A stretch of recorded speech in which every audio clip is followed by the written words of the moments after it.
Assalamualaikum warahmatullahi wabarakatuh. Halo pemirsa LTV, TV-nya Balitbang. Pemirsa, hari ini bersama saya Nanda Kamtari di talk show LTV. Kita akan membahas tentang Waris Insight, penjaminan mutu Pusdiklat Tenaga Teknis Kependidikan dan Keagamaan Kementerian Agama Republik Indonesia. Tentunya seperti biasa, di talk show LTV kita menghadirkan narasumber yang sudah sangat capable di bidangnya. Hari ini kita kedatangan seorang widyaswara ahli utama sekaligus tim penjamin mutu Pusdiklat Teknis Pendidikan dan Keagamaan Kementerian Agama Republik Indonesia. Langsung saja kita sambut. Assalamualaikum Ibu Neneng LMMPD. Waalaikumsalam warahmatullahi wabarakatuh. Gimana Ibu kabarnya hari ini? Sehat? Alhamdulillah baik. Cerah banget ya, cerah banget hari ini Ibu Neneng. Ibu ini sudah kunjungan yang ke Palembang ini udah keberapa kali Bu, kalau Anda boleh tahu? Keberapa ya? Saya sendiri bingung untuk ngitungnya. Saking seringnya tuh kali ya? Kalau dibilang sering nggak juga sih, tapi karena saya di Widyaswara ini sudah sejak tahun 2006 ya. Jadi sejak tahun itu ya setahunnya setidaknya mungkin satu kali setahun ya. Mungkin satu kali setahun ke Palembang Bu? Jadi ya, kadang-kadang ada 2-3 kali juga dalam setahun. Ya. Ini udah bisa jadi orang Palembang sebenarnya Bu. Nah, kalau kunjungan ke Palembang yang sekarang nih Bu, yang sekarang ini ada agenda apa nih di Palembang? Untuk yang sekarang ini ya, kebetulan tahun ini saya bertugas di Divisi Penjaminan Mutu dan Akreditasi. Jadi kali ini saya datang ke Palembang ini dalam rangka verifikasi faktual penjaminan mutu dari eviden instrumen penjaminan mutu pelatihan BDK Palembang yang telah teman-teman unggah di aplikasi Simak Pelatihan. Oke. Ya, nah, seperti itu. Fungsinya sendiri dari penjaminan mutu yang dilakukan itu apa tuh Bu? Untuk menjamin kualitas pelatihan yang diselenggarakan oleh Pusdiklat maupun Balai Diklat dan Lokadiklat ya, mulai dari analisis kebutuhan pelatihannya, kemudian perencanaan pelatihan, penyelenggaraannya, sampai dengan evaluasinya agar terselenggara sesuai dengan instrumen mutu. Berarti ini sangat besar dong ya Bu cangkupannya untuk menilai kualitas ini sendiri, mulai dari perencanaan seperti yang sudah Ibu sebutkan tadi hingga evaluasi penyelenggaraannya. Nah, untuk pelaksanaannya sendiri, apakah Balai Diklat ini dinilai setiap setahun sekali, ataukah 2 tahun sekali, ataukah ada waktu-waktu tertentu yang memang, oh ini harus dinilai nih, saat ini mutunya harus dinilai nih? Sebelum-sebelumnya, memang kami menyelenggarakannya itu per semester ya, semester awal, semester 2, jadi setahun itu 2 kali. Nah, untuk sekarang setelah ada Simak ini, kita meminta Balai Diklat ataupun Lokadiklat itu untuk mengupload borang-borangnya atau eviden bukti-bukti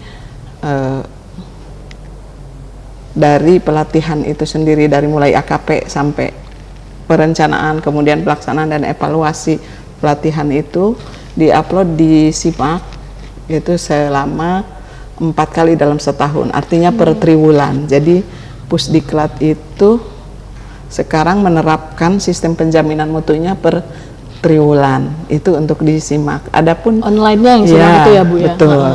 Adapun verifikasi faktualnya dilaksanakan 1-2 kali per tahun? Per tahun, sama jadi, seperti sebelum-sebelumnya. Memang tidak bisa disepelekan ya Bu, jangan mentang-mentang kalian sudah lewat di triwulan pertama menyepelekan, oh udah lewat nih mutunya, masih ada triwulan kedua, triwulan ketiga, triwulan keempat, ada pula yang offline-nya, yang benar-benar dari pegawai Pusdiklat yang datang langsung ke lokasi seperti Ibu Neneng saat ini ke Palembang. Nah, untuk yang dinilai sendiri Bu, ketika di online seperti yang sudah Ibu katakan tadi, di Simaknya mengisi borang-borang, dan juga ketika penilaian secara faktual sendiri ke offline-nya, ke daerah masing-masing, apakah hal yang dinilai itu sama Bu? Sama persis, jadi kita namanya juga verifikasi faktual ya, jadi memverifikasi bagaimana sih nyatanya gitu. Kondisi fisiknya benarkah ada gitu kan, atau diada-adakan gitu di Simak itu, atau cuma upload aja dulu nih eviden-evidennya di online gitu ya, jangan-jangan kenyataannya tidak ada gitu. Ya, Jadi mulai dari pelaksanaan AKP-nya, kemudian perencanaan pelatihan, penyelenggaraan pelatihannya, kemudian dari evaluasi pelatihannya, bahkan evaluasi pasca pelatihannya kita lihat gitu. Berarti benar-benar dia dari sebelum mulai dan sampai sesudah pelatihan itu berakhir gitu ya Bu ya? Iya, betul. Dinilai semuanya tuh, kualitasnya, penyelenggaraannya. Jadi memang pelatihan yang diadakan Balai Diklat ini bukan semerta-merta hanya melaksanakan saja nih, istilahnya sembarangan comot judul pelatihan, berarti enggak ya Bu ya? Semua itu terjamin mutunya. Betul. Nah, kalau berbicara soal mutu, pastinya kita juga membicarakan soal inovasi-inovasi yang dilakukan.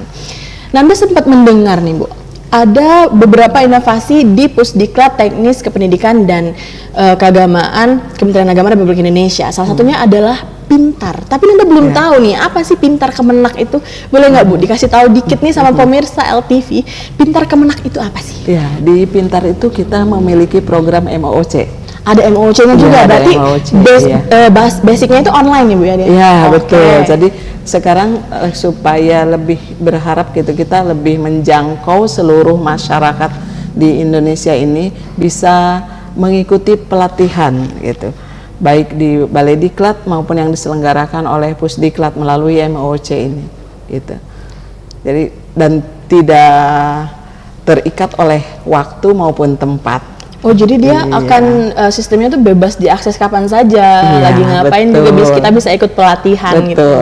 Nah, untuk inovasi-inovasi lain ke depannya, apakah ada yang sudah direncanakan atau yang baru mau dilaksanakan gitu Bu di Pusdiklat? Ya, untuk reformulasi pelatihan yang sekarang sedang ya kita kan dan akan dikembangkan ini tetap MOOC, dan kemudian ada juga pelatihan blended learning, yaitu jadi selain secara online kita juga kemudian ada offline-nya gitu kan. Adapun kedepannya kita juga masih menggodok beberapa regulasi dan ketentuan lainnya yang masih diolah gitu. Dan kita Balai Diklat nih masih menunggu nih regulasi-regulasi itu untuk turun ke satuan kerja kita.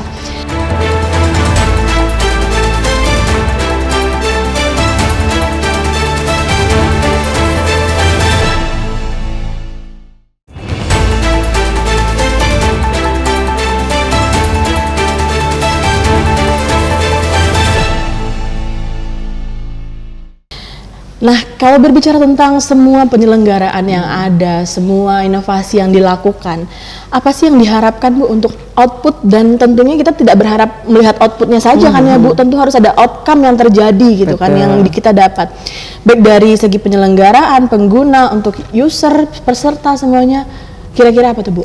Output dan outcome-nya. Iya, jadi yang kita harapkan ke depannya ya terselenggaranya program pelatihan tenaga teknis pendidikan dan keagamaan ini secara efektif dan akuntabel sesuai dengan standar mutu pelatihan pada Pusdiklat maupun Balai Diklat dan Lokadiklat, mulai dari AKP-nya tadi ya, kemudian persiapan pelatihan, pelaksanaan pelatihan maupun evaluasinya.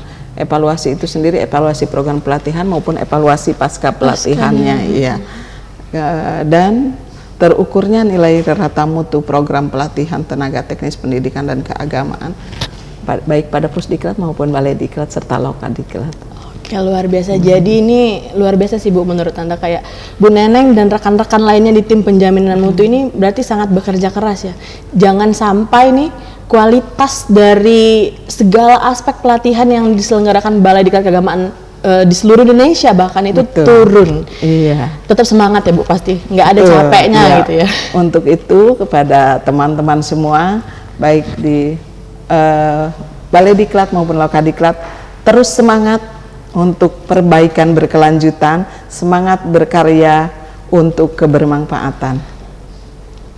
Tetap semangat berkarya dan untuk kebermanfaatan. Luar biasa. Nah, Bu Neneng tadi kan Bu Neneng sudah menyampaikan terkait indikator-indikator apa saja yang dinilai nih saat penjaminan mutu.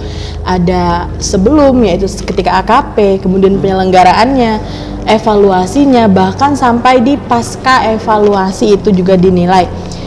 Nah, bisa agak sedikit dijabarkan nggak Bu, diberitahu nih kepada pemirsa LTV semua, kira-kira instrumen-instrumen yang ada dari setiap bagian timing waktu itu tuh Bu?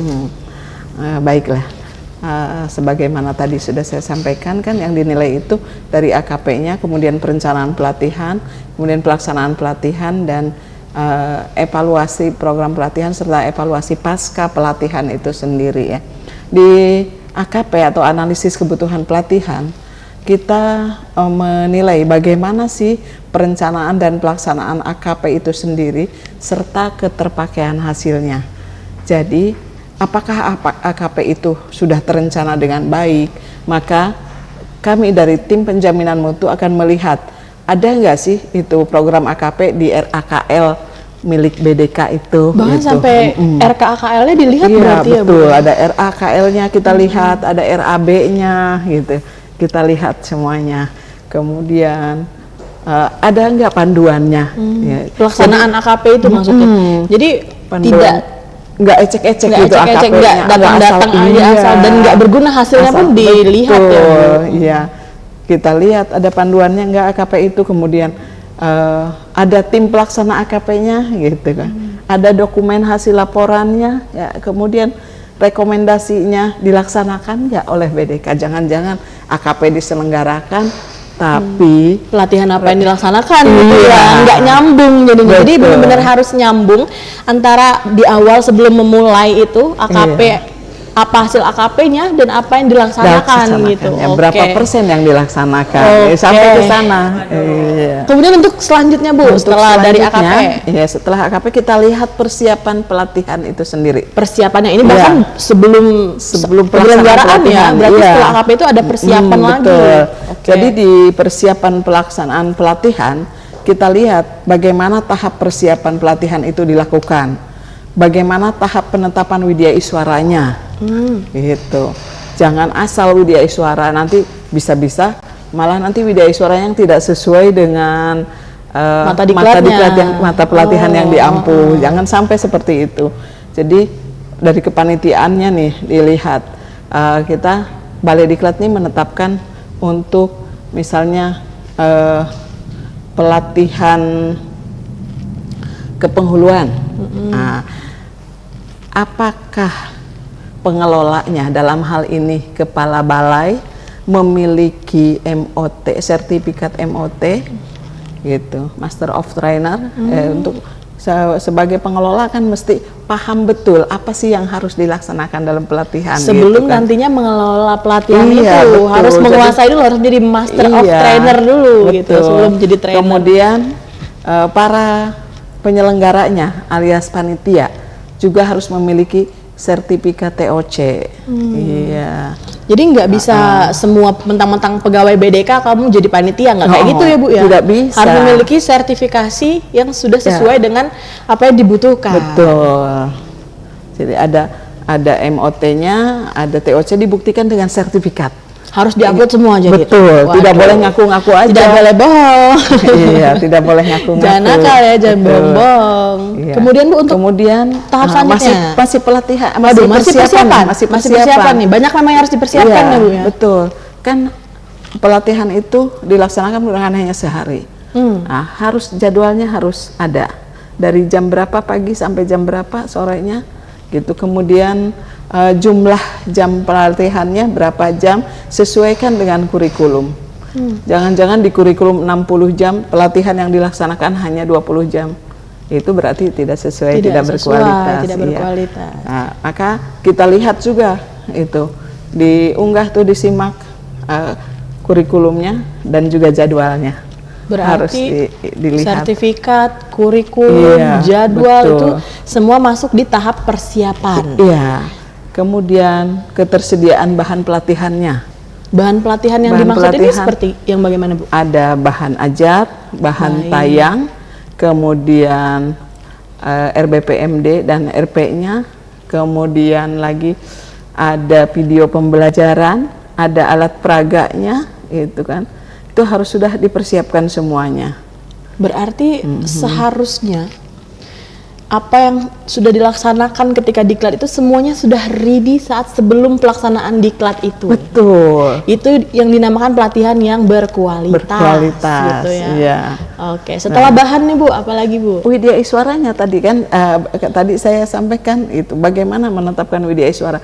Widya Iswaranya harus yang benar-benar mampu, ya, berkualitas dan berpotensi memang dapat mengampung materi pada pelatihan tersebut. Bukan ahlinya A terus ditugaskan untuk mengajar di Ngajarnya di pelatihan B. C. Iya. Masih mending kalau di B, masih dekat-dekat ada bau-bau. Nyebrang jauh ya kalau ke C ya, Bu, ya. Betul. Oke, Seperti itu. kemudian setelah tahap itu Bu, habiskah persiapan kita? Oh, belum. Belum. Masih kita Ada lihat. lagi, masih Iya. Itu bahkan di persiapan itu kita lihat pemanggilan pesertanya terlalu dekat enggak gitu kan. Gitu. Dengan jarak penyelenggaraannya itu. Betul. Kalau tadi di AKP saja ada panduan untuk pelaksanaan AKP, di pelatihan juga harus ada panduan. Panduan pelaksanaan diklatnya Betul, kali ini. iya, panduan pelaksanaan pelatihan itu sendiri. Kemudian sarprasnya memadai atau tidak. Nah, kalau belum memadai berarti harus dipersiapkan. Sedemikian rupa supaya pelatihan itu terselenggara dengan baik. Gitu.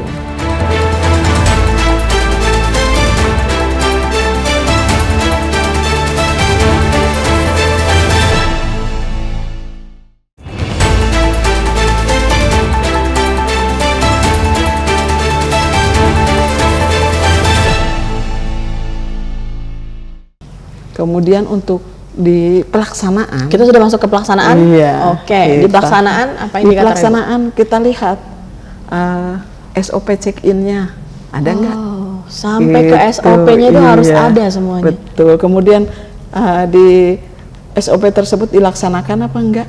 Ya. Jadi kita lihat benar-benar bagaimana realisasi jadwal pelatihan itu dijalankan. Jangan cuma ada aja, tapi Iya. melenceng dari situ. Betul. Kan tadi kita udah nyusun jadwal baik-baik, ternyata tidak dijalankan. Lihat pembukaannya benar nggak sesuai dengan jadwal, kemudian proses pembelajaran berlangsung sesuai dengan jadwal, gitu kan. WI yang tadi katanya Bisa mengampu itu benar apa tidak gitu. Oke. Direkam tuh WI-nya lagi ngajar. Harus ada videonya tuh. Iya, harus ada video. Waduh. Kalau tadi di di persiapan itu ada video pembelajaran untuk membantu keberlangsungannya, ini WI-nya juga direkam. Bagaimana WI-nya menyampaikan materi Nah, tersebut. betul. Jangan sampai nanti bahannya sudah bagus, Ternyata penyampaiannya ternyata tidak sesuai dengan apa yang diharapkan. Kan Betul. itu berarti tidak berkualitas ya, Bu ya. Iya. Dan ketika pelaksanaan itu, mulai pelaksanaan, kan peserta juga kalau tidak diarahkan tentunya apa nih yang harus dilakukan gitu kan. Kebingungan gitu ya. Iya. Walaupun tadi udah ada panduan, bisa jadi kan ada yang malas-malas baca. Malas baca. Iya. Banyak Itu perlu ada overview, ada pengenalan. Iya. Kemudian mereka juga harus berhubungan dengan siapa kan, perlu dikenalkan juga ada panitianya gitu. Oh, ini ada narasumber yang akan mendampingi, ada panitia yang akan mendampingi gitu. Jadi benar-benar semuanya peserta itu terarah gitu ya, Bu. Betul, Nggak iya. hilang arah. Apa yang harus dilakukan panitia, apa yang harus dilakukan peserta jelas gitu kan. Apa yang haknya panitia, apa hak peserta. Oke, harus terpenuhi ada. semua Iya, hak dan kewajiban. Betul. Nah, kemudian Bu, setelah itu semua terlaksana sesuai SOP, kita masuk ke tahap apa lagi nih, Bu? Kemudian Dari ke aspek evaluasi ya. Evaluasi. Iya, setelah Itu ketika pelaksanaan evaluasi. selesai Iya. dilaksanakan. Iya, kita lihat tuh evaluasinya. Evaluasi terhadap peserta ada enggak? Evaluasi terhadap Widya Iswara atau narasumber. Kemudian evaluasi terhadap penyelenggara. Ada juga semuanya. Iya. Dan evaluasi terhadap program penyelenggaraan Programnya pelatihan itu juga secara sendiri. keseluruhan. Iya. Oke. Nah, berarti itu menjadi suatu bukti ya, Bu ya, bahwa Iya. kalau misalnya mungkin ada peserta diklat dari Balai Diklat Keagamaan Palembang lah kita anggap. Iya. Dia menganggap bahwa yang dinilai ini di diklat ini cuma peserta aja, nilai untuk peserta. Ternyata tidak ya, Bu ya. Tidak, Semua semua. panitia juga dinilai, Widya Iswara dinilai. Betul. Bahkan keseluruhan program pelatihan itu dinilai. Iya, dan itu harus dibuktikan dengan adanya instrumen sebagai bukti penilaian itu sendiri, kemudian ada nilainya, gitu kan. Untuk peserta pun ada nilai sikap, ada nilai kerjasama mereka, keterampilan mereka seperti apa, gitu kan. Nilai pengetahuannya, nilai tugas-tugas. Semualah pokoknya mencangkup semua, jangan sampai ada yang tidak berkualitas. Nah Bu, untuk yang terakhir nih setelah semua yang Ibu Neneng sampaikan, apa sih closing statement dari Ibu buat seluruh aparatur sipil negara di Kementerian Agama Republik Indonesia lah? Iya, untuk seluruhnya kita, mari kita tetap berkarya dengan baik, ya. Perbaiki diri kita dari hari ke hari sesuai dengan tuntunan ajaran agama kita, fastabiqul khairat, ya. Dan untuk mencapai kebaikan dari hari ke hari yang lebih baik dan lebih baik lagi. Jadi teruslah bersemangat dengan perbaikan yang berkelanjutan, semangat berkarya untuk kebermanfaatan kita semuanya. Baik, luar biasa Ibu Neneng. Terima kasih banyak loh Bu untuk waktunya. Ini luar biasa nih. Jadi kita banyak sekali mendapatkan informasi dan jadi pemirsa LTV sudah mengerti dan tahu bahwa pelatihan yang diadakan di Balai Diklat Keagamaan seluruh Indonesia itu sudah terjamin mutu dan kualitasnya. Baik pemirsa LTV, itu dia saja semua yang dapat kami sampaikan di talk show LTV, TV-nya Balitbang pada episode kali ini. Jangan lupa saksikan episode-episode lainnya cuma di LTV, TV-nya Balitbang. Wassalamualaikum warahmatullahi wabarakatuh.